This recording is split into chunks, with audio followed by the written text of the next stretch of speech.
ჩვენ უკვე მე-9 თვე არის, რაც პოლონეთში ვცხოვრობთ.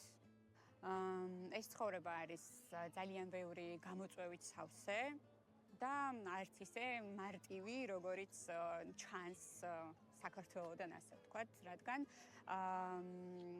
ბავშვის გაზრდა უცხო მიწაზე მშობლისთვის უფრო მრავალფუნქციური ხდება, რადგან მისთვის შენ ხარ ის ერთადერთი რაღაცნაირად მყარი ნიადაგი, რომელიც უხსნის ამ ცვლილებებს, რაც მის ცხოვრებაში ხდება. ევროკავშირში ცხოვრება მე პირადად მაძლევს უდიდეს უსაფრთხოების გარანტიას, ანუ ჩემი შვილისთვის ეს გარემო, რაც აქვს მას დღეს და სადაც იზრდება, პირველ რიგში არის უსაფრთხო, ვიცი რომ მისი უფლებები არის დაცული და არის კიდევ ძალიან ბევრი ბენეფიტი, მაგალითად ჯანმრთელობის დაზღვევა, განვითარების საშუალება, ანუ განათლებას გულისხმობ, რადგან აქ მეტი შესაძლებლობა არის განათლების კუთხითაც და რაღაცნაირად ვსწავლობთ ერთად ცხოვრებას და ერთად ვაგრძელებთ ამ ახალ ცხოვრებას. პირველი პერიოდი იყო, რო ვთქვათ, ყველაზე რთული, რადგან ბავშვის გარდა ჩვენს მშობლებს გვიწევდა ახალ რუტინასთან შეგუება. რთული არის ადაპტირება ახალ გარემოში, იმიტომ რომ არ იცი რა როგორ მუშაობს და შესაბამისად ეს იყო ყველაზე რთული პროცესი თავიდან დღემდე, მაგრამ ნელ-ნელა ყველაფერი არის მოგვარებად.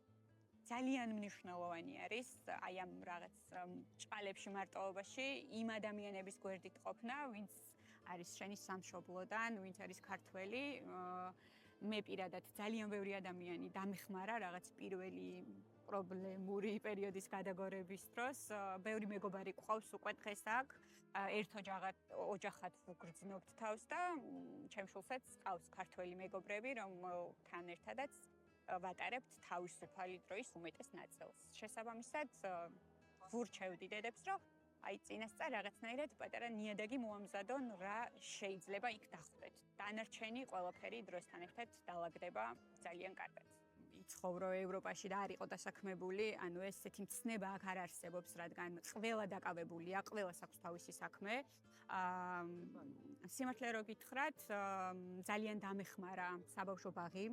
ჩემს რომ შემეწყო ხელი ასევე ჩემი სამსახურისთვის, რადგან მეშინოდა პირველად ბაღში მისვლის, იმიტომ რომ მეგონა რომ ვერ შეეგუებოდა ბავშვი და მქონდა ძალიან ცუდი გამოცდილება ამ კუთხით. ძალიან მარტივად შეეგუა ახალ ბაღს, ახალ მასწავლებლებს, ახალ რუტინას, იმიტომ რომ საოცრად თბილი გარემო არის ბაღში, მეგობრული და თავს გრძნობს დაცულად და შესაბამისად ჩემი დასაქმებაც უკვე აღარ არის პრობლემა. ჩემი სახლი არის საქართველოში და ყოველთვის იქნება იქ, სადაც არ უნდა წავიდეთ და როგორც არ უნდა ვიცხოვროთ, ყოველთვის არის გეგმაში უკან დაბრუნება.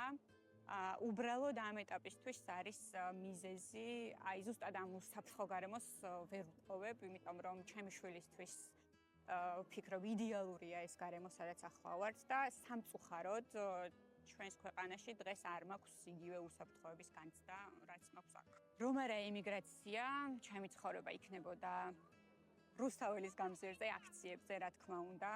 ვიქნებოდი იმ ხალხის გვერდით, ვინც დღეს სიმართლის მხარეს დგას, ვისაც დღეს მათი შვილებისთვის უნდა კარგი მომავალი, თავისუფალი არჩევანი და ზოგადად თავისუფლება, აუცილებლად ვიქნებოდი ამ ადამიანების გვერდით და ვიყავი კიდევაც და საომავლოდაც ვიქნები. ძალიან ბევრჯერ სიმართლე რო გითხრათ, აი მიფიქრია ქუჩაში რო გამოსულვარ, რომ ნეტა ღმერთო იყოს ესეთი ჩვენი ქვეყანაც, ანუ ესეთი ლაღი ხალხით სავსე, რადგან აქ არ არის ყოველდღიური მოხმარების, ანუ აი როგორ გითხრათ, საკვები, რაღაც პროდუქტები, ფუფუნება არ არის აქ ამის შესაძლებლობა აქვს ყველას.